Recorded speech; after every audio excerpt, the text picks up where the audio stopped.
Welcome to Wide Flank. All right, hello and welcome to another episode of Wide Flank. This is a Game Club episode. We only do Game Club episodes these days. And this Game Club, we played StarCraft original. I think... What? Well, yeah, StarCraft original, right? We played the StarCraft original campaign. Yeah. Wait, I didn't even play remastered. What do you... I thought we played StarCraft 2. StarCraft. Danny's such a good actor. Danny played Warcraft in space. I played World of Warcraft for like 250 hours. Oh no, what have I done? So Danny, do you want to tell us about StarCraft? What is this game? When did it come out? World of Warcraft is an MMORPG. No, okay. Let's go. Sorry. You can cut this out, Alon. Yeah. Okay, welcome Bad to... StarCraft was a real-time strategy video game developed and published by Blizzard Entertainment, released in 1998. It's a military science fiction game, and that's the common genre. And it was there's not really. Want me to take over? Okay, it's an RTS. It's an RTS, a real-time strategy video game made by Blizzard. Their first game after Warcraft 2. And it was the best-selling computer game in 1998, won the Origins Award for Best Strategy Computer Game of the Year. Huge critical acclaim. Kickstarted, what became like the first major esport and just, absolutely blew up this RTS genre.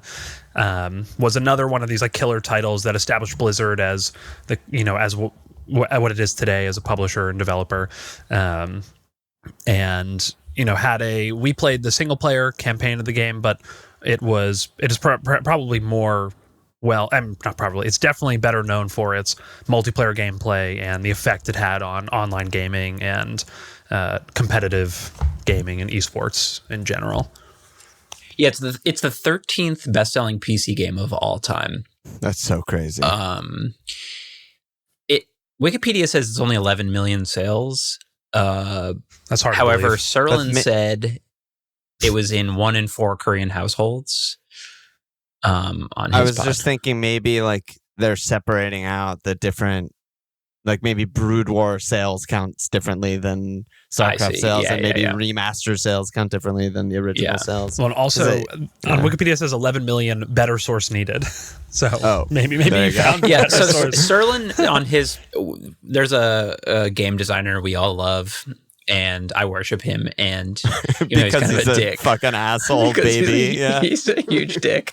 But he said 1 in 4 Korean households had this game, and like Danny said, it was like the first esport. And I remember as a kid, like justifying playing video games to my parents, like this is like a real thing that like people take seriously in other places. Like you might think I'm a fucking loser, but I have dreams. I also find the 11 million number hard to believe because, as Teddy and I both can attest, pretty much everyone who owns this game has purchased it multiple times. I think this was like my 6th time owning a copy of StarCraft 1. Yeah, absolutely. Everyone I know except me has played this.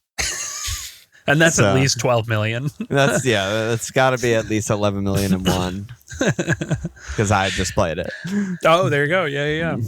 What's an RTS? Yeah, what's an RTS? What's an RTS and why do we play them?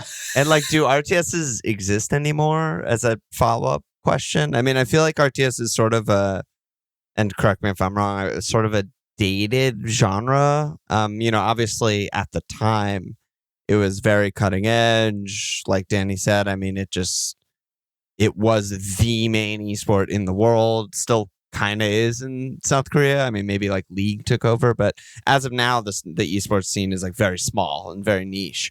But at the time, I mean, it was everything was. It was the biggest tournament. It was the most money. It was the most watch. It was the thing that everyone cared about.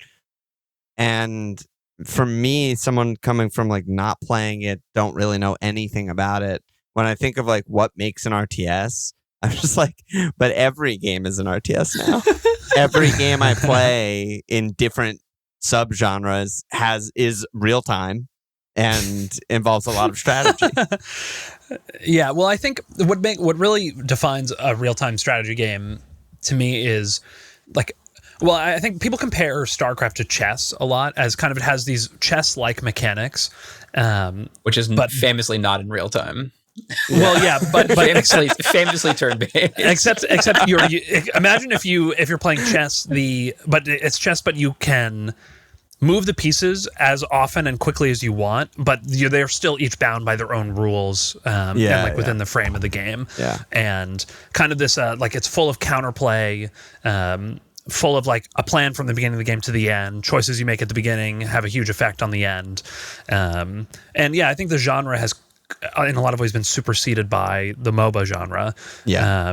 I mean, really, that's League and Dota. Dota comes from Warcraft, and is a game mode or a custom game from Warcraft that so it utilizes so many similar mechanics, but it just, I think it has to cross some level of strategic threshold. Did you listen to the Serlin episode? I did not. Yeah, it's so funny that you say this, because like I do agree now that MOBAs like League of Legends has taken over this genre, but I would have never put them in the same box. And like Serlin is like, oh yeah, this is the better version of StarCraft is League of Legends. I mean, well, that they've filled the, I think I agree. I agree with that it is like a totally different kind of game, aside from the fact that it's top down and right. I guess it fills. I mean, that's what he was saying, right? Is like he was like, it's such a hard entry into StarCraft. It's such a steep learning curve. There's so much annoying shit that you have to do to even like begin a game. And he's like, kids just go home and play League. Like no kid right now is going home from high school and is like, let's 1v1 StarCraft all night. No one's finishing their TikTok feed and is like, yeah, what I really want to do now is spend 40 minutes microing a bunch of SCVs, right? Brains can't handle that. Brains can't handle that anymore. The first 10 minutes is all building. Like, send one builder unit out into the fog of war. Which for me, by the way, fog of war, that was the most League thing for me as a newcomer. I was like, oh wow, like this game is like, fog of war is so crucial. It's like top 3 most important thing in this game is like scouting and vision. And for me, I'm kind of new to League too, but now watching more pro games and getting better at League, I'm like, oh yeah, that's a big similarity. But fuck, I forgot what I was doing. Oh, I was gonna say the games that StarCraft immediately reminded me of were like Overcooked and like Space Team. And like, because of the level of micro, or like just the level of like intensity, like flow state. Like I can't take a breath. If I'm ever standing in Overcooked, I'm doing something wrong, right? Like I need to be like, if I'm standing, I should be washing a dish. If I'm waiting for something to cook, I should be prepping my rice. Like whatever it is. If you're not doing anything, you're losing. And like I feel that because it's almost like my brain's working faster than I'm able to execute my actions, and I'm so new and so bad at StarCraft that feeling is like constant. I'm like, I know that I should be doing something. I know that I'm like blowing this and doing a really bad job, but I can't even spend my resources, like, and that reminded me of those games. Well, I think I'm actually thinking about this, and sorry to like drive us so far down this tangent, but like League, I mean, when I think about StarCraft, is this balance of micro and macro. And when we talk, we're going to use this language a lot, but macro would be like long-term, like game management. So like choices about like well, I guess in StarCraft would be like making sure I'm researching new unit, like building buildings to make new units for later in the game, making sure I have like I'm still producing workers to gather more resources, right, upgrading my units' armor and damage, and micro would refer to like the actual actions you take with the units. So like microing my SCVs, my like gatherers, to make sure they're getting resources efficiently, making sure my fire bats are in front of my marines so they don't just die trying to path to the fight, right, and things like that. And League, in particular, and I imagine all MOBAs, like they do involve this balance of micro and macro of like you have to be managing your character, but then also considering like when is Baron up, when is Dragon up, where are other people on the map, am I like building the appropriate items for the end game of this game. Now, it has a totally different character to the micro and macro of StarCraft, but it still has that need for balance.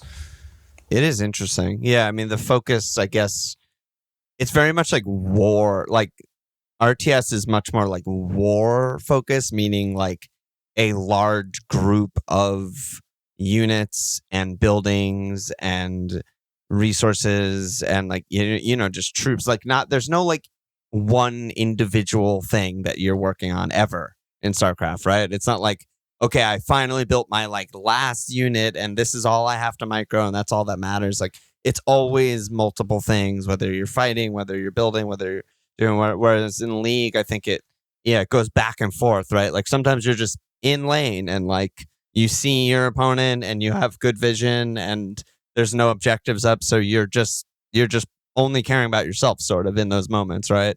And then there's other moments where you're like, we have to group up, we have to do this. That's, I guess, more similar to like the fighting, but you still only control what you do. Right? Like you're never controlling anything but you in MOBAs. Where in you RTS, just have to you just have to know everything. You just have to know about the meta, right? You don't have to do anything, right? And I think that's the really important thing is your brain can do all meta. You just have to do one micro.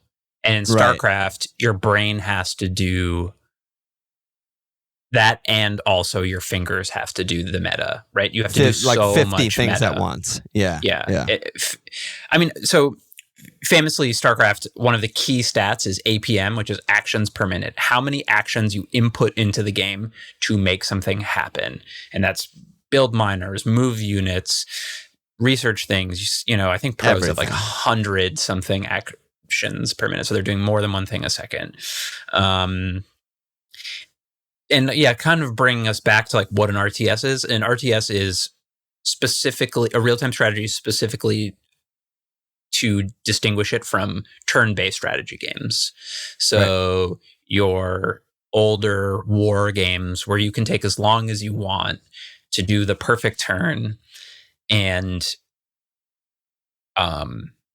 then execute it. One thing that I actually I don't know if this is just will fall flat, but like one thing I really found interesting learning more about chess was like speed, different rates, like time limits for games.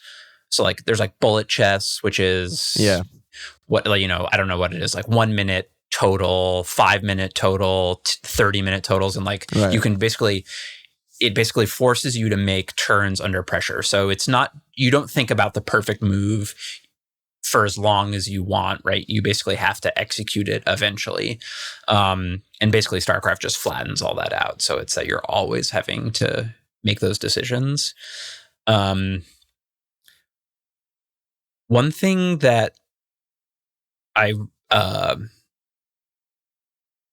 know if this will take us anywhere, but one thing I really like about the real-time strategy aspect of the game is that what you're saying, like you always have to be doing something. Yeah.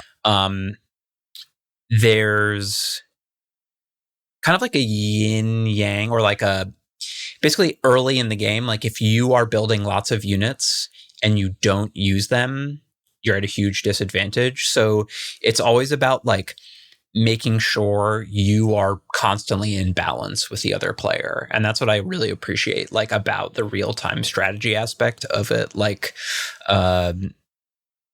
if you have a bunch of units, using them to slow the other person's economy, or using your early economy to try and get a quick advantage and hold off their attack just barely. And I guess you could probably do that in a turn-based strategy game, though. So we can just... No, it is interesting. I mean, it's all so new to me. I mean, for me, a lot of my notes while playing are just like, a lot of games come naturally to me. I mean, all of us. And this is just so far from that for me. I've just never played anything like this. I mean, I probably played Age of Empires when I was like 6. And then I went 30 years without playing an RTS. And I'm just like, one of my notes is I'm playing Twister while colorblind. Like, I'm just putting my limbs down and I have no idea what I'm doing and there's no guidance and like everything's wrong and I'm losing over and over again. And it's so chaotic because of that RTS, which is also something that I like about it and I think is cool about the genre. But for a new player, for like, you don't know the meta, I don't know anything. I don't know any of the units. I don't know what's good. I don't know when to build what. Well, I think what's really important, what's important to note about what Alon is saying here is that we only played the single player campaign of the game.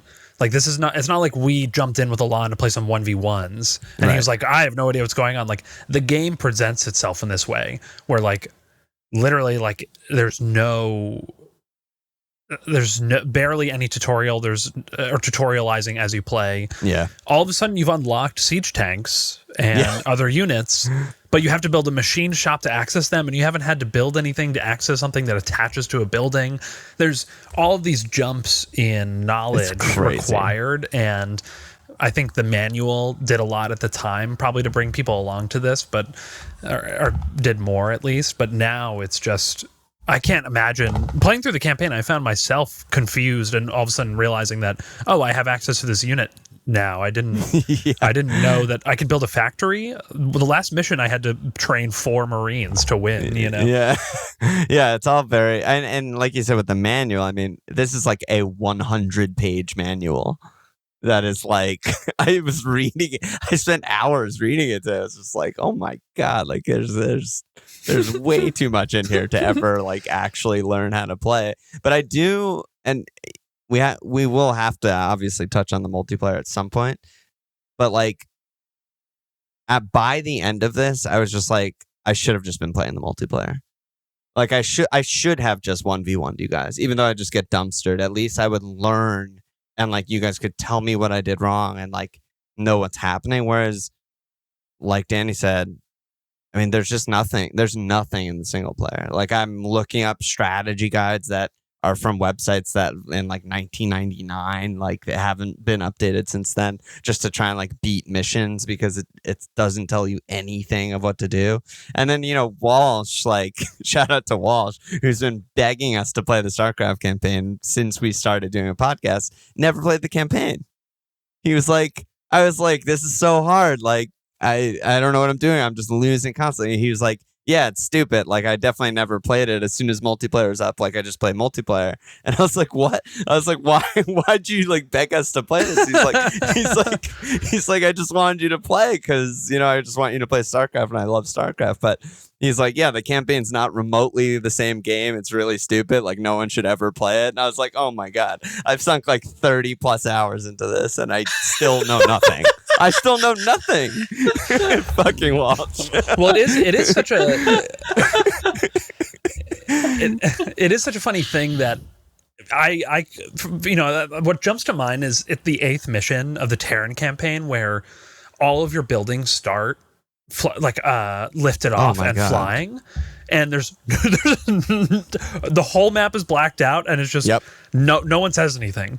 You just are sitting there with all these buildings. And Teddy, you have to show me how to beat that one. Well, but even like as someone who's played the multiplayer a ton, like who has been a high-ranked StarCraft 2 player, and I'm looking at this, I'm like, what the fuck? I'm like, I guess I'll just fly around until I find the spot. But being good at the multiplayer even doesn't really set you up for success on these missions, you know, and the strat.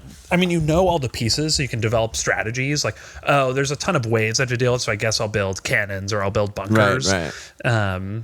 But there's, it is amazing. It just really is amazing how different of a game it is between, like, just playing, how different playing the game is between single and multiplayer. Which is also why I think like the single player basically doesn't exist anymore. Like I was looking up like beginners guides, like blah blah, like it's all multiplayer. That's what every YouTube video is like. Beginner, like Terran versus Zerg matchup, beginner, like learn how to build. There's no like, this is how to help you beat the Terran campaign. This is how like the Zerg campaigns are. Like, dude, I jump into Zerg there's just fucking like larvae everywhere. I'm like, what the fuck is this? Like, how do I build units? Like, what is happening? Like, no idea what anything is. Oh, no. It's just like, what is this? What is this game? But obviously, I should have just playing online this whole time. Yeah, I mean, well, I don't know. I don't know if Teddy, you have something brewing about where to take this next, but I love the campaign of this game and of StarCraft 2. And I love the multiplayer, and I've played so much, competitive StarCraft. But I think it's such a satisfying game. But I really enjoyed the story, and I love the characters are so iconic in this game, and maybe some of that is nostalgia from when I originally played it, and it's hard to parse that out. But I think it is maybe I guess the gameplay doesn't lend itself super well to a single player experience. I think you can definitely say, but I do think the campaign experience as a whole is, in my opinion, it's strong. So I was just in Denver. I was visiting Greg, and one of his friends was there, and he was like, "Oh, you play video games?" And I was like, we were talking for a little while, and he said, "What's a game you can go back and play all the time?" I think I said I think maybe the game I played the most like Resident Evil 4 or something. But it doesn't matter. He said maybe we should play that remake. Yeah, maybe. Yeah. Oh. He was like, I was like, what game? What about you? And he said StarCraft, and I was like, StarCraft 2. He's like, no man, like original campaign. Like I just love that. And I was like, that's so funny. We're playing it right now. And I do love the campaign too. But it's not good. It's like you guys. Everything you guys are saying is true. Like it doesn't make any sense. Like how to play. Also, so it's really confusing. I don't know how anyone would learn how to play this game. So what I would say, like to what Danny was saying before, like I think playing through the campaigns is actually a great way to learn the mechanics, the units, how they work. Over time, and eventually you can play multiplayer. I think if you just went into multiplayer, you would just be so overwhelmed. You would get completely stomped. I think like learning against AIs in small, like, okay, in the first mission, you can only build these units and you learn how those work. And, this, also like what you're saying is true. Like you might have to spend, if you were the first person to play StarCraft, if you were a caveman playing StarCraft, you might have to spend 200 hours learning the game. I think we probably had the benefit of like literally reading the manual front to back, talking to friends, like whatever, right. All of us working on that project. And like there are videos on like how to beat the StarCraft 2 campaign missions. I think probably it's just like, talking to you about some of this stuff, I realized like, oh my God, yeah, it is like, how do you know siege tanks can go into siege mode? How do you where do you research Yamato gun for battle cruisers, and how do you use it, and why would you use it? Like just like all this stuff that seems like really important is just you could never know about. And like you're saying, you just start Zerg and it's like there are larvae, right? It's like, dude, I'm just sitting here. I don't even know how to build one unit or building. I'm like, what the fuck is happening? What you just made me think of also, Teddy, is the campaign's hard. Even for me, some of these missions are really difficult and at the very least, take a ton of time to successfully beat, if not multiple tries. But there's, we talk a lot about, or especially Teddy has really put this into my mind about how difficult games force you to engage meaningfully with the game's mechanics. But what's strange about this is because of the extent to which the real-time nature of this game is crucial, you can't sit and look at your siege tanks and read the description of siege mode while you're playing without sacrificing that attempt, right? And because of how much time goes in, it doesn't feel right. And I guess you can pause the game and look it up, but it's really hard to, I guess it's very difficult to play around with the mechanics of the different units in the campaign, or even in a normal multiplayer experience. I think it's also a little bit capped on like how much you can even learn, even if you were to do that, right? Like I could stare at Siege Tank all day and be like, oh, I can go to siege mode, I can move, I can hold position, I can attack. And then like I move in and I'm not microing them and they just instantly die. And Hayden's like, they're the best unit or the most iconic unit in Terran. And I'm like, they're the worst unit in the game, actually. Because if you not micro perfectly and like pull aggro with Marines and have the siege tanks in the back, then like, yeah, they're useless if you don't do that. And that's another thing that like you just can't know. There's no stats that are like tanks can't shoot aerial things. I'm just like clicking attack with my tanks and I'm just dying to like one wraith or something, like whatever it is. They're just, yeah, I mean, like overall, I mean, we'll get to this, I guess, in like ratings, but like I would never suggest someone to play this. And yet I feel like I've grown to like really appreciate the game for the multiplayer. Like just watching some pro games. I watched a streamer today with Walsh, like reading about it, listening to the Serlin episode, like, wow, amazing. Like such a cool strategy game. But playing this, no, I agree. And playing this actually made me really want to get back into StarCraft 2 because I think, and what Serlin talks about also is they fixed a lot of the problems of the game. Yeah. But I do want to say before we get into that stuff is the game doesn't teach you any of the important things about multiplayer, which is like the things about like fog of war, knowledge about what your enemies are building. Yeah. Like when you start the game, the computer already has a full base built, and your job is to just send waves of units, and hopefully you beat them before you run out of resources. And like the optimal strategy for dealing with this is turtle up, and in the in the language of RTSs, you just build defenses and get the biggest army you possibly can and send them in. So what the game is actually asking you to do, and this is really why I think the campaign is bad, not just because it doesn't teach you, but even as someone who is good at the game, what they're asking you to do is how much are you willing to risk your personal time? Are you willing to wager the time you've invested in this game, this level so far, with your current army? Can you beat them? Or would you like to spend a few more minutes building a bigger army so that you will you have a higher chance of killing them? Because if you don't, you might have to start the mission over again, or you might have to load an older save. And if you didn't reread Hayden's message in Discord that you can just save state at any point, then you're just spending many hours losing over and over again because you have no idea, for reasons unknown to you. Right. So, I mean, even if you are saving, so you're basically like, okay, is this enough units? Send them in. They all die. Nope. I guess I need more. Okay. Let me get some more. And then eventually you just have a big enough army and you just win.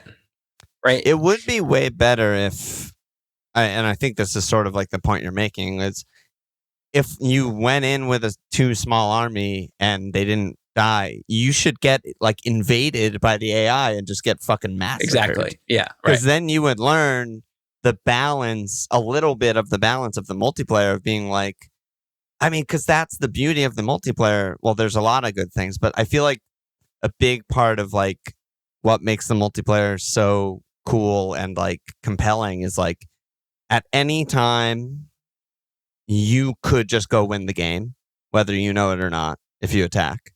At any other time, you could just instantly lose the game. From fog of war, that just a fucking invasion comes and you're just not ready. And then like at all of the other times, like you should just be building and just like resource management and just building, maxing out your resources. And like, yeah, and you just don't learn that at all in the single player campaign. You just go in. My experience often is go in, everyone dies, didn't micro, don't even know what's happening, don't know what units to build. Then, that's 30 minutes. And then I just go back to my base and the mineral field is like basically done. All the gas is depleted. I go in with an even smaller army. That's all I can build. And I die. So now we're at like 45 minutes and I have to start over again. Well, what's weird about this is the campaign is not really a strategy game, right? Yeah. Correct. It doesn't meet that threshold. So, what makes a game an RTS? The multiplayer mode. I guess. Can you remember at the release? Was this in release? Is this campaign? It just feels too long to have just been an add-in, like a Call of Duty campaign. I feel like this game built around a single player experience or a multiplayer? Do you remember? It came, but based on what I read, I think it came with both.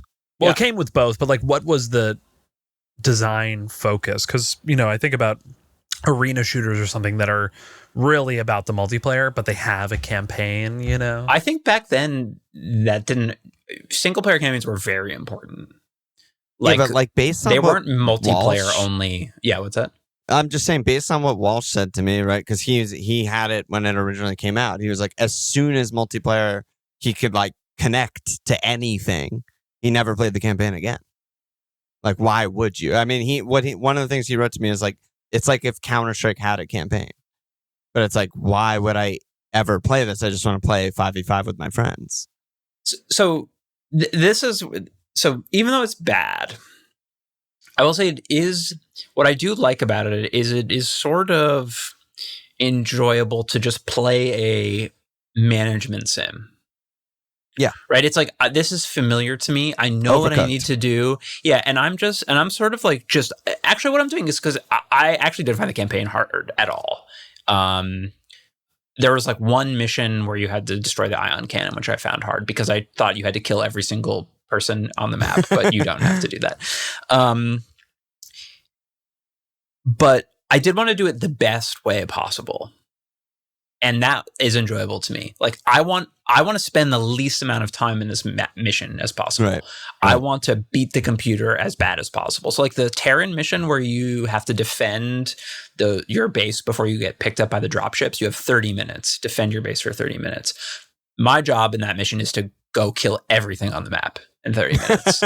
Right? Like I am playing that one's so easy, by the way. Some of them are so stupidly easy that I also don't learn. Yeah. Right. And so like, what are you doing there? You're literally just like doing nothing for 30 minutes. Like, no, I'm going to see if I can kill every single thing on the map in 30 minutes. I'll show you. I don't need you to come pick me up. And so that is, and as like a relative expert of the game, I enjoyed that experience of like optimization. But that's not, I just feel like that's not really the game. Right. And that's like, as you said, Danny, that's not a strategy game. It's you're playing The Sims. Right. Well, and it's interesting because StarCraft 2 addresses this through the, I think like achievements and difficulty rating, like upping the difficulty. It kind of gives you more of a framework for doing that kind of thing, right? It's like complete this mission in under 10 minutes. And I think an interesting thing to explore, maybe not right now because I haven't thought about it very much, is just kind of how games create how you end up with like a game with a culture where doing stuff like that matters. Because there's so many games I play where I just like could not care less about the achievements associated with a different play style. But StarCraft 2, I've been slowly making my way through the campaign again this year, and just like, I'm like, oh man, I'm going to run that mission back. I want to see if I can do that achievement. And it's just, it's an interesting thing that sometimes it clicks and sometimes it doesn't. But it's one way of kind of giving you that other piece of it. But it's just another thing that's a smaller thing, but that's another thing that they've fixed or really improved in the sequel. Right. Yeah, I mean, Overcooked, I keep bringing it up, but it does that really well too. I think one of the things Overcooked and those kind of games, Space Team, whatever, do really well is that, like, Overcooked, you get 1, 2, or 3 stars depending how well you did, but you pretty much always beat it. Like, there's no like losing really, but it's like really clear while you're in it what the inefficiencies are, right? Like you're like in it and you're like, we're gonna do it. Like you just restart midway usually when I'm playing like with my girlfriend or whatever. I'm just like, oh, like throw the chicken to me. I'll throw it back, and we'll just like shave so much time. And then we like mutilate the 3-star score, and it's like, oh my God, we're so locked in right there, right? But again, like the StarCraft campaign, it's like the last thing I want to do is like, oh, like that defense one as a new player. Like I'm never queuing that up again. Like all I did was build Marines and bunkers for 30 minutes, and you just auto win. So I did. Yeah, the balance is weird. I mean, it just shows its age a lot. I think it's It slow. does. It's slow. Yeah. It's so much of the opening of every game is like the first 10 minutes of every mission is exactly the same, basically, if you're building a base, right? It's just like that. It's just not fun to do that. So do you guys want to talk about some of the, I think one thing that aged well, and one thing I still love about the game is the style, like the vibe. Oh my god, It's so good. Spoiler alert on the Senses rating. Yeah, seriously, it's so fucking good. There's, my only familiarity with it, stylistically, was one of my favorite former pro Hearthstone players was called Firebat, but I didn't know that was from StarCraft until I played this campaign, and like the Firebats, like all the voice lines are amazing. Like I don't think they're that good, like in most of in like beating the Terran. I like barely ever built them, but just like all the voice lines are so cool and just like so funny, and so they're like Little white. and just like all this shit, like Got my attention. slamming, like, like you just hear it over and over and over again, and it's not annoying somehow. Like that's like, That's a good SBC point. ready, and it doesn't bother me anytime, and I hear it 50 times every game. You know, it's just like, I think what's amazing to me is that going back to StarCraft 1, the style has aged better than StarCraft 2, I think. oh, interesting. I think What about it? And maybe there's nostalgia plays a big role in this, but No, for you're- me, you're StarCraft 2 100% is nostalgic, but there's just the visuals, look at like all the way everything looks, and the campaign select menu when you hover over my God, the it's Zerg so and the cool. DNA, it's all this like very generic science stuff comes up, and I'm just like, oh, this is so cool. And StarCraft 2 is just like, look at how many polygons we've got on screen right now, and these high res characters posing in this thing, and it's just like it's not inspired in the same way. There should be a StarCraft 1 skin for StarCraft 2, so you get the quality of life stuff, but it looks sick. I mean, it's just so... That's kind of the remaster, I guess, right? Yeah, it's so, like... It's really, like, gritty in, like, an 80s way, right? Like, it's like watching a sick, old 80s action movie or something like that, where it's just, like, raw. And there's, like, synthy music going on, and, like... Yeah, it's just a generic, like, DNA... GIF, but it just looks cool. There's so much on the screen. It's so vintage and sci-fi, and it just, I mean, even like the first time I loaded up, I was like alt tabbing to like write notes, and like the narrator gets mad at you if you don't press start. Oh, Like, yeah. Like they just start getting like frustrated with you and mad at you. I'm just like, that's awesome. I love that. If you keep clicking on the units, they also have like extra voice lines, which like as a kid, I was like, oh, this is so cool. Like that they did funny. this. I mean, I feel like, and I didn't appreciate this at the time, but I definitely did this playthrough. The style of the game and the visuals and the grittiness match the world that they're trying to create it with the story. Kind of like these forgotten edge colonies where there are these, sightings of aliens and no one cares. It's like Firefly-esque, right? It's not Western-esque. Yeah, and it is. Raynor is obviously, almost like a caricature. He's like, hey, darling. And it's a, but it works so well with all of it. Like it feels like this advanced high-tech space, and I mean space, I don't mean space as in outer space, but with the missing, like but it's missing links, right? It's not utopic. It's just, this is advanced. They have exosuits, and there's a ton of war, and it sucks to be on these colonies. But you still feel like you're not on Earth and you're in the future, and it's believable. Do you know the Terran backstory for this group? Well, I read it in the manual. Danny, do you know it? Tell me. I know that it's not. I'm trying to think if I can remember. It's not the these aren't the only humans, right? These are colonists to this galaxy or something. Yeah, basically The like long sleep. yeah, basically like a ship of like research subjects blasted into space and like got off course.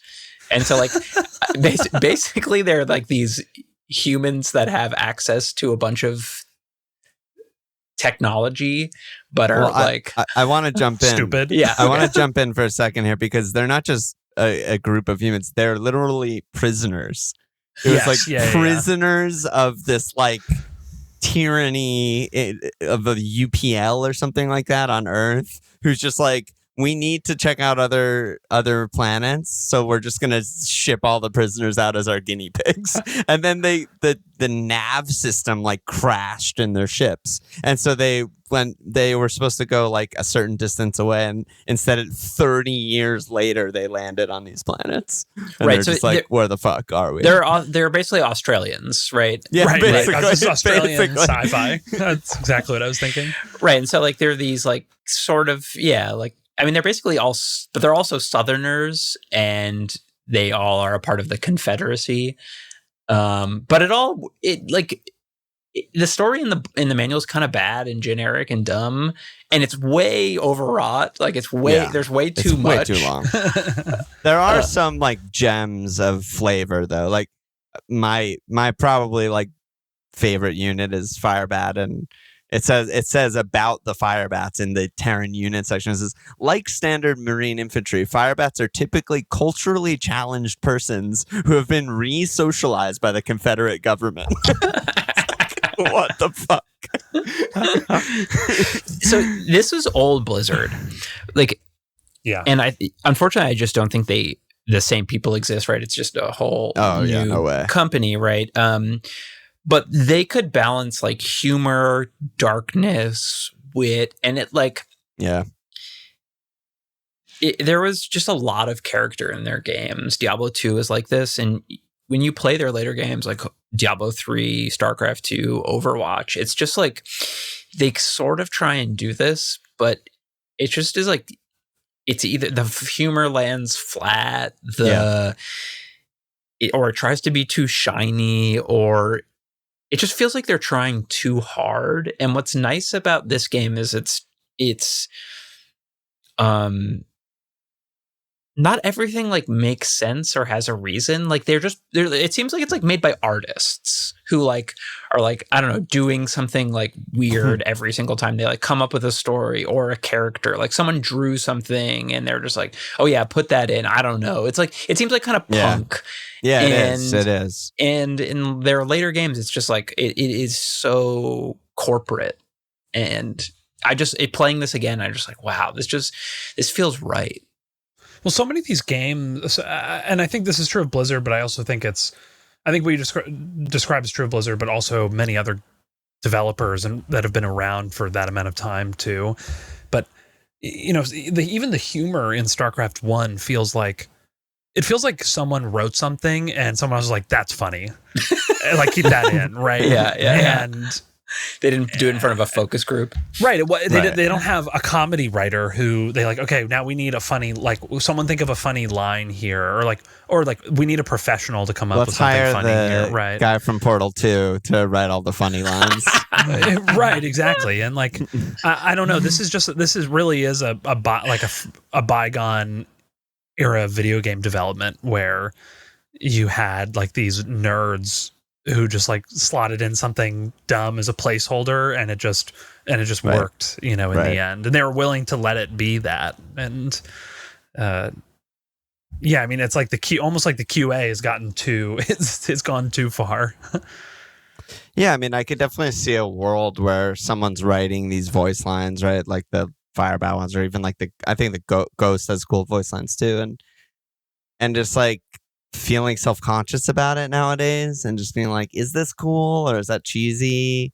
Right? And then they just go for the safe option, right? Like somebody call for an exterminator. Like that's not like cool, but when you're playing it, it's fucking really cool. I'm about to overload my aggression inhibitors. Yeah, exactly. Like the sounds that the Zerglings make, or like the Goliath voice lines are really cool. Like that effect is cheesy, kind of, you know, like that's what any generic sci-fi movie would use, but it fucking works. So don't worry about it. It's cool. Like they're confident. They go with what their gut. They like believe in it, believe in the world they've created, you know? Totally. No, I agree. I think I think all that Terran stuff is really good. And I think I have a quote here from I think one of the designers. He basically said, rather than being like chess, he wanted there to be very unique strategies based on which species is being played, and will require us to think of different strategies to combat the other two species. Right. So maybe rock, paper, scissors is the wrong analogy, but everything is supposed to play differently in terms of mechanics. And I think it does, but I also think it does in terms of like, I think that's really paired well with like the flavor. Like I love all this StarCraft, like human stuff that we're talking about, and it paints a really vivid picture. And then you play the first Zerg mission and you click on your units and they just go, Yeah. like there's no voice line, right? Like they just like gurgle and make sounds. And I'm like, like, I don't know. I just like the alien creatures could have talked, right? Like the Zerg could have made like I'm gonna, you know, kill the human. You wish, queen, or something like that. Yeah, but they don't, right? And what if we just didn't give them voice lines and they just make weird sounds? It's like, Well, fuck it makes, yeah, that's awesome. It makes them scarier and like more mysterious. it does. Yes, exactly. A lot more. Yeah. Like the if they first time made you them scary click voice on lines. them, and like it's just like, what the fuck is this, right? And you're controlled by like that eye, you know, in the setup for the first mission. It's just like, yeah, it's just so much more interesting and cool and like extravagant, you know. And like the Zerg campaign in StarCraft 2 is really fun and cool, but like I think one of the worst things about it is your Kerrigan like overseeing them, and it's it's just like you're a human controlling the Zerg, and like that sucks. Yeah, it doesn't like land that the senses of it really don't land for me, but there are other things that make up for it, but yeah, and like I just love that about them in this. Although the fucking clicking on the hatchery and every time having it make that sound, like if I click on it twice in 3 seconds, it's not like, okay, that was an accidental input. Just every time it starts it over, I'm like, Jesus Christ.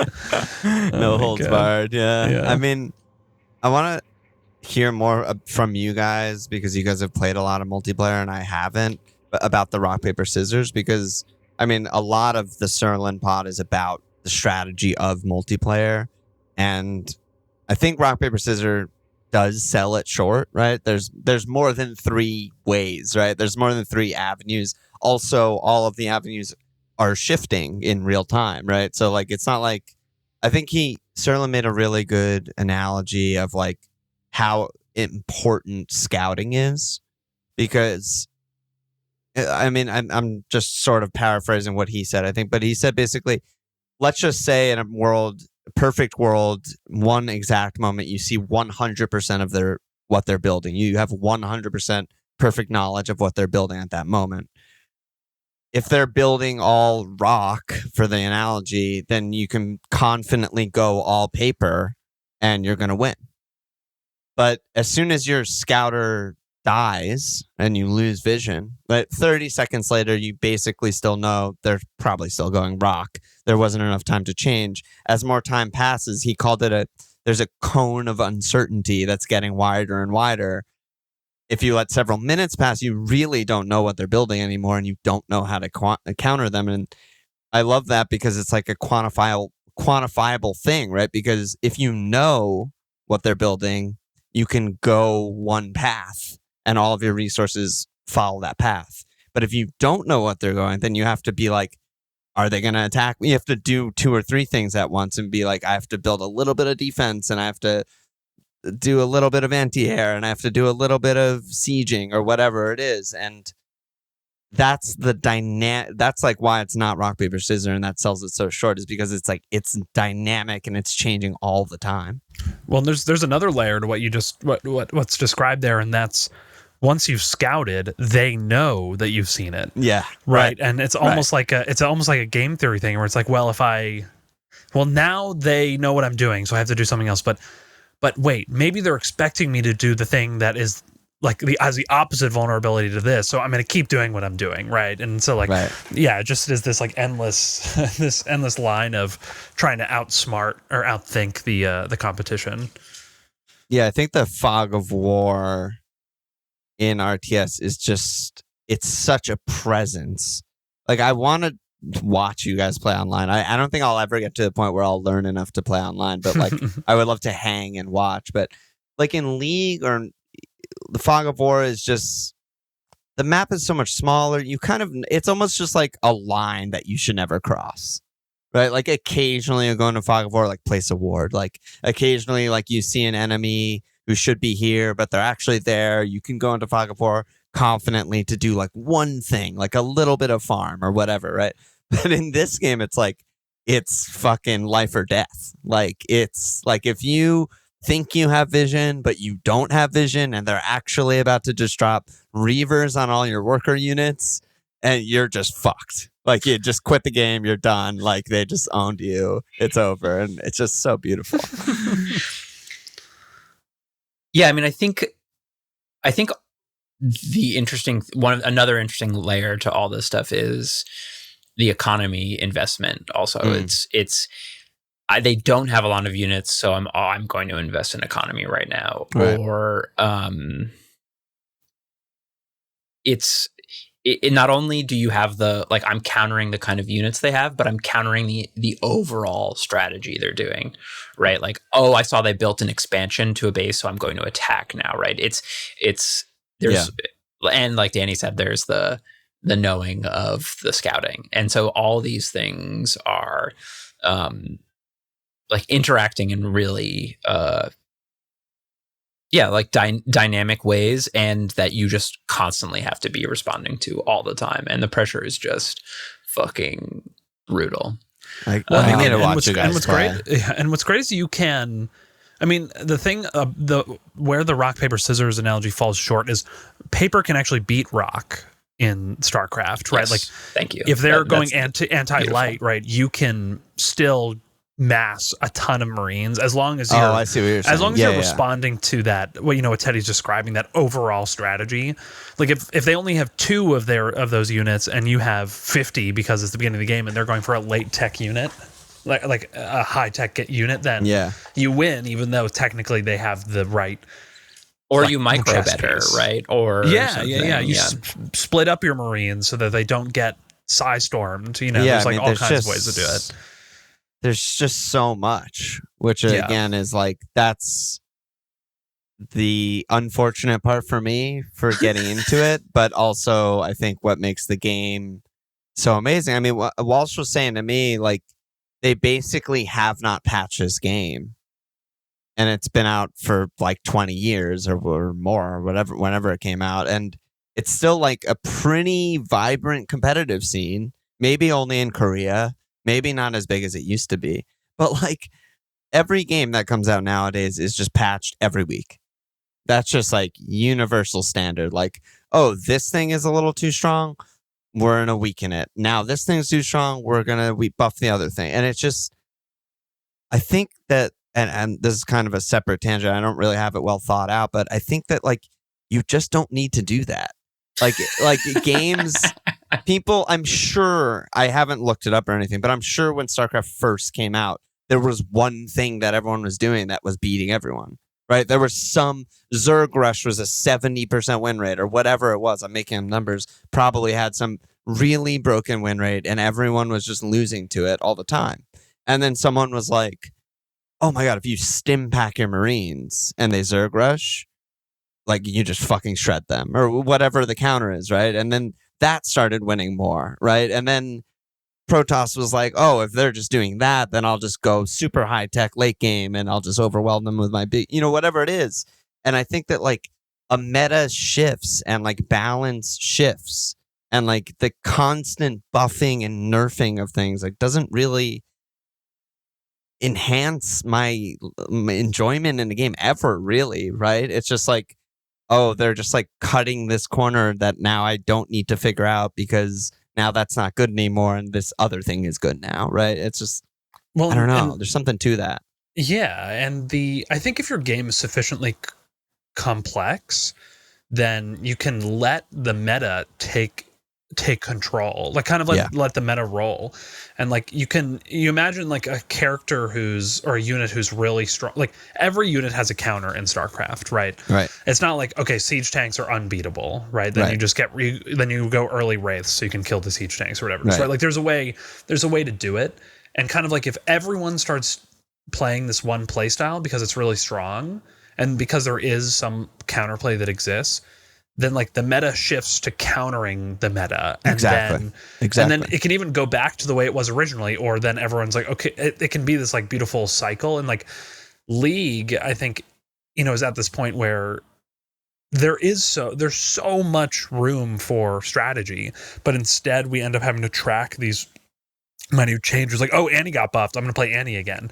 But it's like you can build like, and we encounter this in Clash, right, where we're trying to, like in the tournaments we play in League, where like we are so like character focused, but there's all these other mechanics and meta at play, and like team comp and the types of unit the champions are playing with each other. And like there's one champion who's really broken, but you can build around and like against it. And I mean, League is kind of a weird exception because of the snowballing of early of like a small advantage. Like one kill makes it easier to get the second kill. And but it is like there's just this, as long as you have enough pieces that make sense and can counter each other in play, you can let something be a little too strong. Do you remember? Have you listened to the Scrub Mentality, like the Scrub episode of Serlin? I mean, I definitely have listened, but I don't remember. So tell us about it. Yeah, but he basically talks about people who say like, oh, that's a lame way to play, or like that's cheap, or like whatever. He's like, you're just a scrub. And basically, let me interrupt. For those who don't know who Serlin is, he's this designer we've mentioned him multiple times. Also was a professional Street Fighter player, like top 10 player in the world. So like that's where he's coming from. He's not just like a theoretical designer or whatever. He was like at the top of that. And I think he helped design like a later Street Fighter after he retired. So it's a blog post. It's not a a podcast. It's called Playing to Win. And basically he was like, if you should do the optimal strategy, and like if for some reason the game is really out of whack, eventually it will become so dominant that they won't have a choice but to fix it. But basically, like, you should not give people a hard time for doing this, and people should be encouraged to do this because it pushes the edge of the boundaries of the game. I think like a famous example is like Meta Knight in Brawl, who's just like, in theory, broken, but I think also just like the player who played him made him the best player. I actually don't know that much about. Do you know? I don't know anything. Not Brawl. Yeah. It was it was Brawl. Yeah, it was Brawl. Yeah. Anyway, I retract that. I don't know enough about that, but it's yeah. I mean, I think StarCraft did have some balance patches, but I think you're right. People just learn to play around certain things, and I think a lot of the stuff you see in patch changes, you're just like, this doesn't matter. Yeah. Right? Like, it just doesn't matter. You're just, like you're going to win if you're better. League is every week.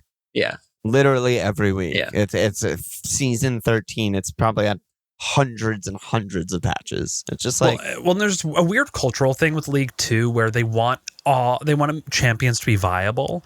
Yeah. Like, they want everyone to be able to play their favorite champion. Whereas like in StarCraft, I don't think they definitely didn't at the time. I don't think Blizzard cares if you only go Temple, like Dark Archon once every 50 games, right? Like, there's this one situation where it makes sense to get this unit, and it's okay if that's all that unit is for. And like a game like League of Legends, like nobody is playing mages, or like nobody is playing Yumi, and part of it is like skins, right? Like, people love Yumi, and we need people to buy Yumi skins, and so we've put all this money into designing Yumi skins. We need to get Yumi back in the meta. Free to play games are just not That's true. It's they're a a different bad beast. example. It's just, I mean, it's just But like competitive toxic. We just multiplayer at this know- point is free to play, right? Like Counter-Strike is free to play. Fortnite is free to play. League is free to Counter-Strike's play. another StarCraft great 2 is free to play. example of StarCraft not patching, right? Like, Valve doesn't give a shit if no one uses this gun. They're just like, yeah, it's bad. Don't buy it. Oops. But like they also don't give a shit if everyone just buys AKs because it's the best terrorist gun, and like if you're gonna cry and be a scrub mentality about like I just can't beat ops, like just the actual answer is just like get good and like learn how to smoke and learn how to flash and learn how to push ops. And learn I how think to smoke that a like cigarette, loser. yeah, exactly. That's what I thought. You guys really were right where I went. While I'm saying it though, I'm realizing that like it's maybe it's more of a cultural thing of just like games used to just be like meaner and harder and not give a shit if you're just gonna play and just get fucking obliterated and then stop playing. Like, right? It's like they just want you in the casino. They just want you to never leave the League client ever. So they're gonna baby you in every way imaginable. So you stay and you buy skins and you play, ARAM and IRF and other modes, and just so you stay in the game. It's the coddling of player one. And it's going to be my new book. That's what I'm getting at. Yeah, but that's what I'm getting at. yeah, and it's interesting because I think from a design standpoint, I'm thinking about Escape from Tarkov right now, and they patched the game, but not so much because things are broken or guns are broken, but it's like these systems aren't working the way as intended, right? That's kind of the approach they take. Different. It's like people are building like a 4 foot long gun with a 6 foot suppressor on the end of it, and like that is kind of gamified our mechanics, and like this is awesome. Not. We're looking for a hyper realistic. I want that gun. Like a hardcore sim. We don't want people walking around with like longbows. These like giant sniper rifles from Halo on their PMCs, but and same thing with StarCraft. Like I think it's one thing if everyone is only playing Zerg. If 80% of players are playing one race, like they're like that's something like okay, we need to change something here because we want the interplay of these three options, and we need dragoons. But that's kind of where they draw the line, ramps. Right. But they don't care that SCVs versus drones, like SCVs win, right, in a fight. Although with micro, drones win every time. Get good, scrub. Right, yeah. You use the regen to your advantage. But you know what I mean? It's like, totally. They kind of have their line in different places. And League is just like, if an item's getting built too much, if a character's getting played too much or too little, like we need to change everything. It's just, I don't know. I don't know where to draw the source. I mean, I said, unironically in our Discord, this is the hardest game I've ever played. I mean, I've never not beaten a game. I remember actually early on in Wide Flank, my mom was like, I was telling my mom about the concept and she was like, but what if you don't beat it? And I was like, what are you talking about? I was like, do you know who you're talking to? Like, what do you mean don't beat it? I'm the two-time. Like every game is just, it's just waiting to be beat. It's ready for me to beat it. I didn't beat this game. Like this game just fucked me up. I can't beat it. Like the learning curve and no help whatsoever. It's just ridiculously hard for me. Like I just lose over and over and over again with absolutely no idea why I'm losing. And yeah, that just wouldn't happen in a game nowadays. There's no way that would happen. Everything would be catered to me getting into it and wanting to like spend all my time playing it and spend more money on it and everything like that, And this game, they just are like, here you go. This is just in the world now. And we made this thing called BattleNet, by the way, and you can just play against randos online. That's what's happening now.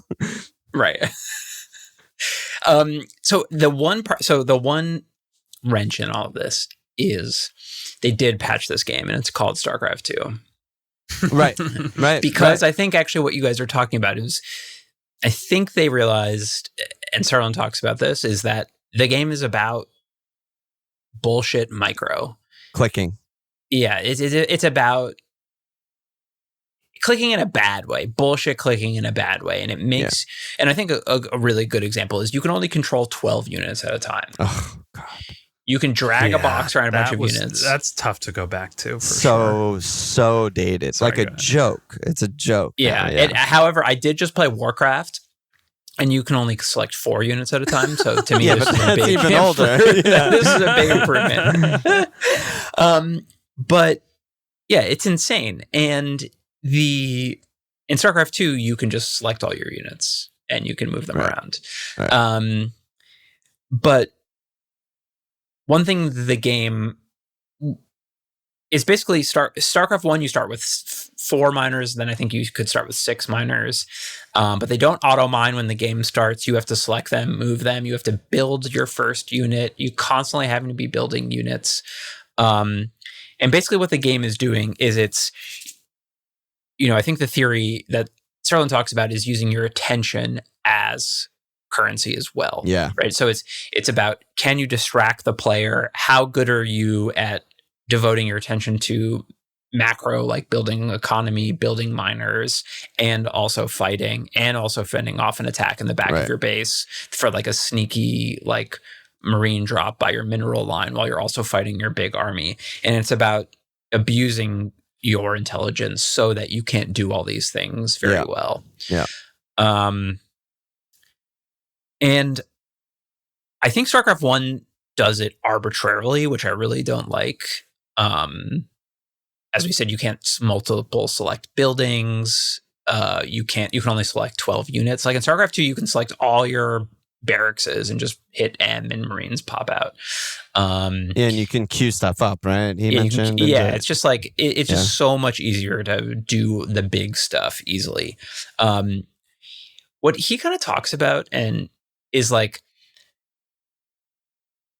using like the game doesn't let you do what you want, your brain wants you to do, right? It's like, I want to build a bunch of miners right now. The game should know that. Or I just want to press a button that's like always like turn the dial up. I want to focus on economy, turn the dial to the left. I want to focus on units. And I'm not necessarily like opposed to this, but I do think there's like,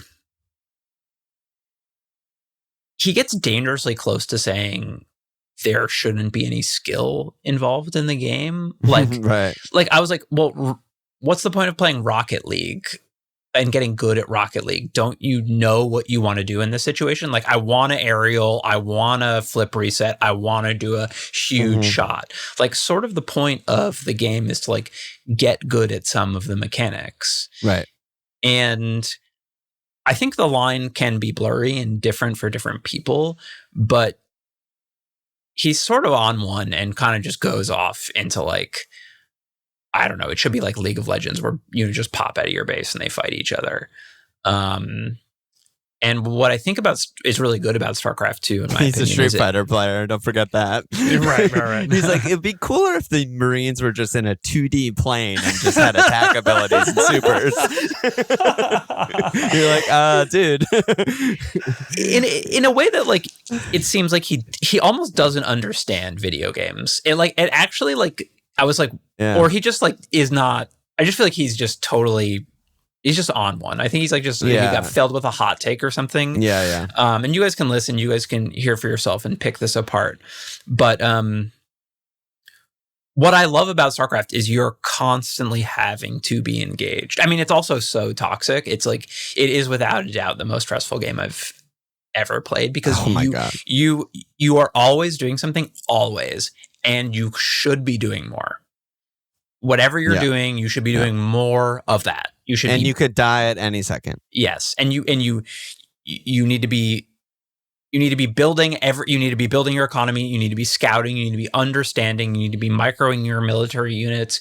You need to be working on macro, and it's very intense. It's very stressful, but it's also that's exciting, and I love it. And I have a story, which we were. I mean, this is without a doubt every single game. Like as soon as it's over, it's like, oh my god, I gotta take a break. Like, oh my god, like I'm not ready. Yeah. And StarCraft 2 came out when we were when I was in college, and Doug and I were living in this apartment together in Ann Arbor. It was a studio, and we had 2 beds on the floor, like next to each other. We were just like totally slumming it. And our desk was old door that was like on 2 sawhorses. And we both had like MacBooks. I think my MacBook was like ancient. And so it's like not optimized to run this game, and it's old. And it was like 100 degrees every day or something. It was so hot. And my computer, after like 15 minutes of running StarCraft 2 on the lowest settings, would get like insanely hot. And just the performance would just rapidly start dropping. And so Doug and I, our goal was to win the game as fast as possible. Like early game, we were like, okay, if it gets to 30 minutes, like we're fucked, because like I won't be able to play. Yeah, it was like, also I would like build big units, so like I didn't have to micro very hard.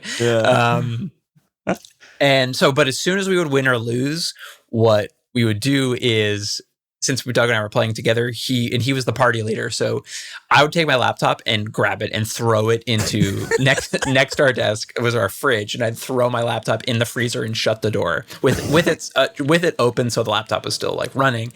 And Doug would queue up the next game and find it. And then there would be like, we'd join the game, there'd be a loading bar, and it would take like, I don't know, 30 seconds for the game to load. And so we'd watch his loading bar, and right before it was about to finish, I'd open the freezer, grab my laptop, throw it on the desk, and we'd go. And that would usually get me about 15 minutes of gameplay before it would get too hot again. That's what it's all about. It really is. That's video gaming. And it's so fucking hot. And we're playing this insane, like the most intense game ever. And it was just like, and it would just go, go, go, go. It was absolute mayhem, pandemonium. Amazing.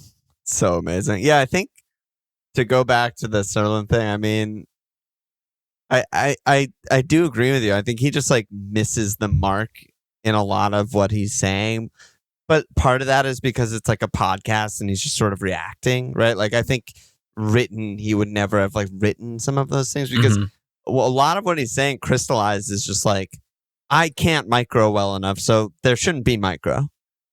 Right? He's just like my Zerglings are running in a straight line and dying, so like it should just automatically like surround the opponent instead of running in a straight line. Like all of these little suggestions where it's like, I hear you that it's like annoying, but also if all of this was automated, it just wouldn't be a game, right? Like it would just be you'd be watching a video.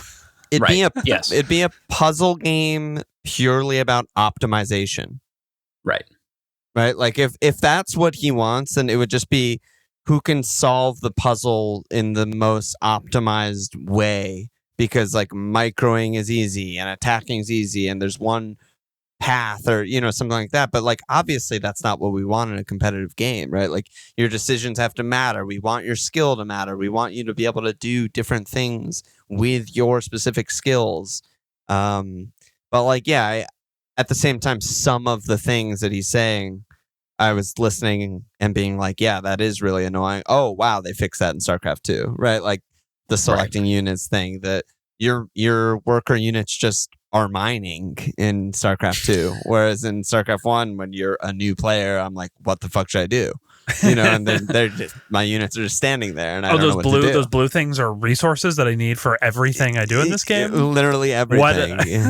And I should just constantly be building workers. I didn't know that till one of you told me, 20 hours into the game or something. Like it's just there are a lot of like clear quality of life improvements, but I agree with you that I think like a lot of that skill stuff is what makes the game. Like that's what the game is like all of these different things happening at once.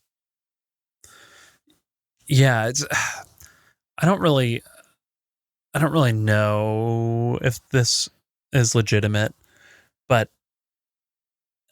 I think about a game like Age of Empires 2, which is the only other RTS that I've played a lot of, and I really love that game. Madeline and I were just playing it the other day, and the like micro is so unsatisfying. There is micro involved, and it's like so unsatisfying, and it's so clearly not it doesn't align with the intention of the game design. It's like you watch people play competitively, and they like it's so forced what they're trying to do. They're like subverting all these weird animations. They're abusing the game, right? Right. It's like watching a Super Mario seen speed it. run, a Super Mario 64 speed run where they're glitching through the walls, right? It's like, this is impressive and you've mastered something about this game, but it's like, you're not the best Mario player that I have ever seen. You know what I mean? In like a weird way. Right. Yeah. And and like again, and I think if he was talking about a game like that, it would make more like, I feel like it could resonate a little bit more.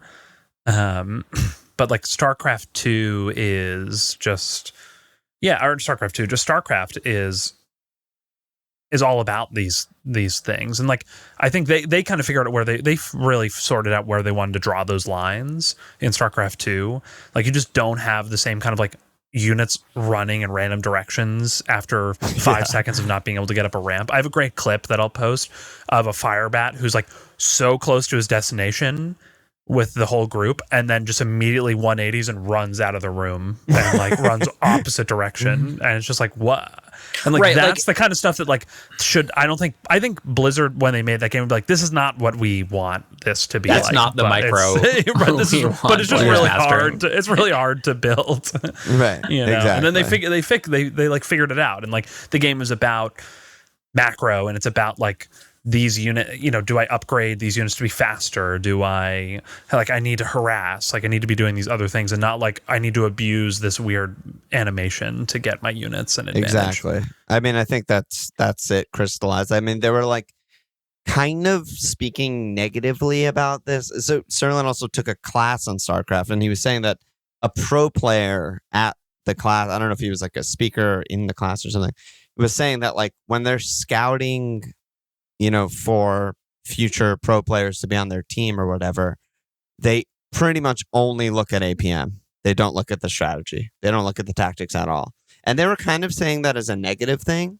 But to me, that just like reinforced how good of an esport it is. I'm like, yeah, like there is a certain threshold that no matter how good at like thinking about the game, right? You could be a coach maybe, but like no matter how good at thinking about the game, like if you can't dunk, you're just not good enough, right? Like, right. This is sports, if right? you just are slow, but you know everything about being a wide receiver, like, sorry, you just can't play wide receiver at the highest level. I mean, that's what it is, right? It's just there's a threshold that you have to be of speed, and maybe strategy and tactics is more teachable, maybe not, maybe they're going at it the wrong way, but I didn't think of that as a negative at all. I was like, yeah, that makes perfect sense. If you can't, like, I'm so new to StarCraft, I've barely even watched it, but like League players will know, like if you've ever watched Faker play, who's the most famous, successful League of Legends player of all time,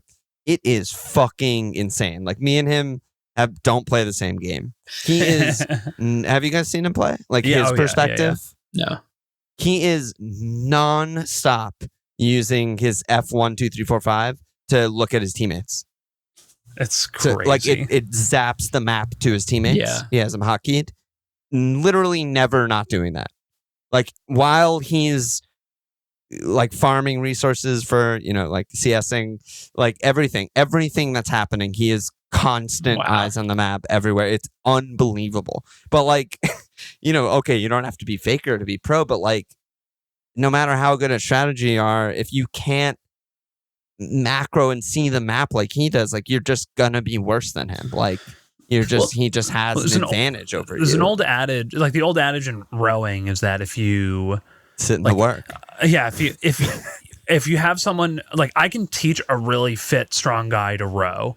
I can't, someone who knows how to row and like understands the stroke, I can't make them fit enough to win a national championship. Yeah, or like, exactly. It's much easier to work in one direction than the other, right? And like, that's just how selection works. And for one thing people say about StarCraft 1 on the other end of this is like, all this stuff raises the skill ceiling. Like, the more bullshit you have to do. I hate this so much. Which is not. And like, people say this about a lot of games. Yeah. Yeah.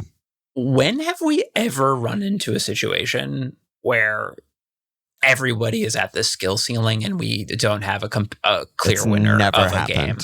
like what planet are people on? This is like a problem people invented to solve, so they could solve. It's like, this is not an issue. Like, right. Yeah, I mean, it's like I know about placing my supply depot in front of my command center, so my SCVs come out at a certain angle that's 0.1 milliseconds closer to the mines, and I'm faster at clicking the mines in different spots so that they spread out and mine. Like, what? That's the only way we can tell if you're a better player than somebody else. That's just like, it's insane. It's right? irrelevant, stupid bullshit, and they got rid of it.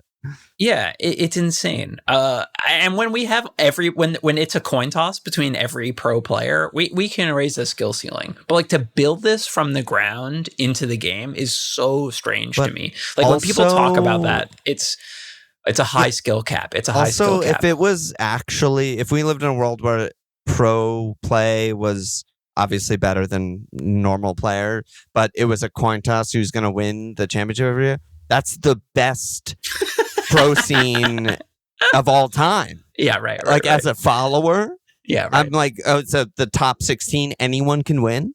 That's the dream. Like, that's just not reality. That's never happened in any sport, right? I mean, that's just never, ever going to happen. There's always people better or worse. There's always people making mistakes, who crack under pressure. There's people who play better under pressure, whatever it is. But like, that would be amazing. That's something that we should hope to see, right? Like, it's like the fewer mechanics you have, the larger the effect of really small differences, right? You'd have to break it down to such simple parts, right? Yeah, like, you'd have to bring it down to such small parts for it to actually be like, total parity across just decently good players. But like, yeah, if you have a game where you'd have to be so good. Yeah, eventually, like, being 1% better with your drones boosts your win rate by some huge amount, right? Because that's the only thing you can be better than someone at. And like, if you have a game that's the only difference, then like, that's the game, right? That's the competition, and that's okay. If there's one where there's 500 things you have to do right, then that's that game, and that's okay. But yeah, that's like, raising the skill cap is, for some reason, has become synonymous with adding a bunch of random actions and things you have to learn how to do. And like, I mean, the classic one is Counter-Strike spray patterns, like memorizing spray patterns, because it raises the skill cap. It's just like, this is so annoying. Yeah, down, I mean, left, right, hold down. Again, like, that's, pull left, pull right. It's often confused, I think, with depth, which is what I was saying before, right? If StarCraft was just about optimizing your base, that's a puzzle game. It's not about that, luckily, so it's actually fun and interesting because there's so many other things happening, right? So that's the game. But if you just add little things that are annoying and you have to master to get up to a level or whatever, that's not really adding depth. That's just adding like clutter, right? Because depth is like, I want everything I do to be meaningful, and like, just these little tiny micro things that people who only play StarCraft 1 and don't want to ever change to StarCraft 2 or whatever, it's just, that's not like meaningful stuff. That's not why you watch pros, right? That's not why you play. It's just like, it's some weird bias thing that it's because the first thing you learned is this one thing, and you want everyone else to have to. I think they said on the podcast, it's like, it's sort of like a fraternity hazing, way of thinking, right? It's like, yeah, if you want to learn how to play it, you have to do all the bullshit that I did to learn how to play. But it's like, no, you don't. Like, they fixed it. They made StarCraft, it's just like there's just a weird. Sorry, you should go, Teddy. What you're saying is going to be more insightful. The question is, what could they add? The question for this is, what could they add that you would say this is too much? Right? Why not just control 6 units instead of 12? Right. Like, why not add individual layers? Individual units. Yeah, right. Other layers of complexity, because it's stupid, right? Because that's why, and you know that, and you know better, but for some reason you're saying otherwise. Right. Yep. Well, there's just, I don't know. There's just a weird a cultural thing in gaming. This like weird ego thing that happens of like wanting more depth to the competition for no reason. I don't really understand it, but Yeah. Yeah. That's why I said you should talk first, because Let's play League of Legends, you know? Yeah, Just simple yeah. 4 abilities. That's all you need. Boom, Yeah. easy. Should we rate this game? Yeah. Let's rate it. Ratings. all right. What are the things again? We haven't potted in so long. Fun. Fun. Yeah, let's start with fun. Oh God, can we clarify? Are we talking about the campaign? Yeah. This is a Well, podcast we have about the to for StarCraft this. campaign. Okay, because Yeah. I'm about to not give good ratings. Love it, Fun love it. is a 0. It is not fun at all. As a new player. That's fair. Hmm. 1. Interesting. That's a 1 Yeah. for me. 1 for me. Yeah. Fair. But I agree with Alon 0. Thank you. Aesthetics or senses. That's what we call it. Yeah. I think it's a solid 2 for me. Yeah. 2. It's a I have great to. looking, great sounding game in an awesome world. Yeah, I wish more games strive to be like this. You know, I mean, there's. Sorry, go yeah. ahead, Danny. No, please continue. I was just gonna say, I was thinking about, as I was just talking, like we're talking about how beautiful some of the scenes were in Chrono Trigger. That came out around the same time, right? It's obviously like, quote unquote, looks like shit. Like it's pixelized, it's old, like blah blah blah. But like, it just doesn't matter to me. Like there's not 1 second of this game, whether it's the cinematics, the fucking debrief, the units, the whatever, that I wish it was like more high fidelity. Like it was perfect to me. I don't want it to ever be changed. I don't want to remake. I don't want it to be reskinned. I just thought it looked awesome, you know? This is like this is a bit of a tangent, but I think about this with like artists and people who draw. Like being able to draw something and make it look photorealistic is very impressive and cool, but like it's not, when we're talking about what good art is, it's not what we're looking for, right? Like it's not what appeals to, like, speaks to us. So I always feel it's so strange. Yeah, like this of course can be better and look better, and like Chrono Trigger can be more beautiful than Crisis, you know, even though the one is a close to perfect rendition of reality. It's caught up in tech, and I think that's part of the problem, right? Yeah, It's like totally. It's caught up in GPU cores and clock speeds. So what are we all 2 here? Yeah, I'm a 2. For all the reasons Alon gave, because I love Chrono Trigger. Because Chrono Trigger is more beautiful than Elden Ring. Leaving that And then aside. recommend. Yeah. I would not recommend this game I've to got anybody. a 0 for recommend. Yeah, I mean, I think it's a hard 0. But again, like, I just want to say, for someone who really didn't enjoy the campaign, I think you can tell by this episode that, like, I'm really into the idea of StarCraft and I really want to watch and follow. And like, even just watching a stream today with Walsh was so fun. There's so much to look at. There's so much like, oh my God, I can't believe he's doing that. Like, so I think the multiplayer, even though I haven't really played, I would be more like a 1, because I'd be like, there's just so much to dive into, right? And I think it's cool and really interesting. But yeah, the campaign is an easy 0 for me. Yeah, playing it again, I was just like, and with you, it's just no, this just needs to be retired. Yeah, who of my friends who have never played StarCraft or anything like it would I give this to? And I don't have anyone. There's no one on the list. Yeah, and I have a ton of friends who have not played And StarCraft. That's Yeah, it's the like- thing with the multiplayer is like, if someone went to any of us and was like, I love Frozen Throne, I love Age of Empires, like, what's another game I can play? Like, 0 of us would say the campaign, but we would all be like, oh, you should play StarCraft 2 online. Right. Like, let's play Yeah, co-op right. StarCraft 2. That would be sick.